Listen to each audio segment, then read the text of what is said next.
அண்மைச் செய்தி. தொடக்க கல்வி ஆசிரியர்கள் போராட்டம் தொடர்பாக பள்ளி கல்வித்துறை தரப்பில் விளக்கமானது அளிக்கப்பட்டுள்ளது.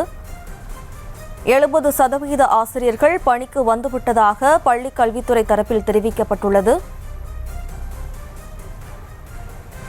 1.22 லட்சம் பேரில் 85,000 ஆசிரியர்கள் பணிக்கு வருகை தந்துள்ளதாக பள்ளி கல்வித்துறையானது தெரிவித்துள்ளது. கூடுதல் விவரங்களோடு நமது செய்தியாளர் ராஜேஷ் இணைகிறார்.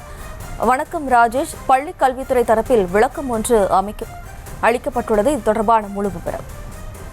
வணக்கம். இன்று தமிழகம் முழுவதும் தொடக்கப்பள்ளி ஆசிரியர் சங்கத்தை சேர்ந்த ஆசிரியர்கள் தற்போது போராட்டத்திலே ஈடுபட்டு வருகின்றார்கள்.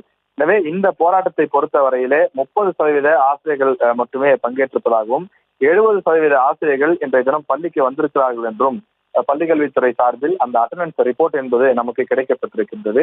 அதாவது இந்த தொடக்க கல்வியை பொறுத்தவரையிலே தமிழ்நாட்டில் பணியாற்றக்கூடியவர்கள் என்று சொன்னால் 1,22,000 பேர் இருக்கிறார்கள்.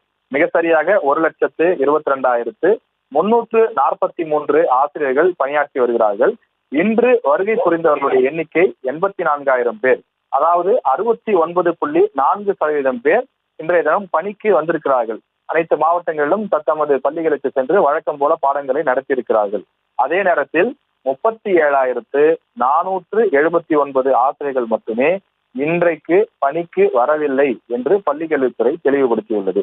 இந்த எண்ணிக்கை என்பது 30.6%. அதாவது மொத்தமாக நாம் பார்க்கும்போது 70% ஆசிரியர்கள் வழக்கம் போல பள்ளிக்கு வந்து விட்டார்கள். 30% ஆசிரியர்கள் மட்டும்தான் இன்றைய தினம் பள்ளிக்கு வரவில்லை. எனவே அவர்கள் போராட்டத்தில் ஈடுபடக்கூடாது என்று எச்சரிக்கை கொடுத்தும் கூட இன்றைய தினம் போராட்டத்திலே அவர்கள் ஈடுபட்டிருக்கிறார்கள். வகுப்புகளை புறக்கணித்திருக்கிறார்கள் என்றும் அதிகாரிகள் தெரிவித்திருக்கிறார்கள். இந்த வேலைநிறுத்த போராட்டத்தை பொறுத்தவரையிலே 31 அம்ச கோரிக்கைகளை வலியுறுத்தி அந்த டிட்டோ ஜாக் என்ற அமைப்பின் மூலமாக தமிழகம் முழுவதும் அந்த போராட்டம் என்பது நடத்தப்பட்டிருக்கிறது. இன்று ஒரு நாள் அடையாள வேலைநிறுத்த போராட்டமாகவே நாங்கள் நடத்தியிருக்கிறோம். எங்களுடைய கோரிக்கைக்கு அரசு செவிசாய்க்கவில்லை என்றால் நாங்கள் தலைமைச் செயலகத்தை முற்றுகையிட்டு இந்த மாத இறுதியில் போராட்டம் நடத்துவோம் என்றும் அவர்கள் தெரிவித்துள்ளனர்.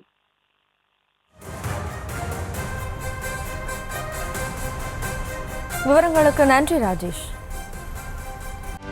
செய்திகளை உடனுக்குடனும் துல்லியமாகவும் தெரிந்து கொள்ள சப்ஸ்கிரைப் பண்ணுங்க.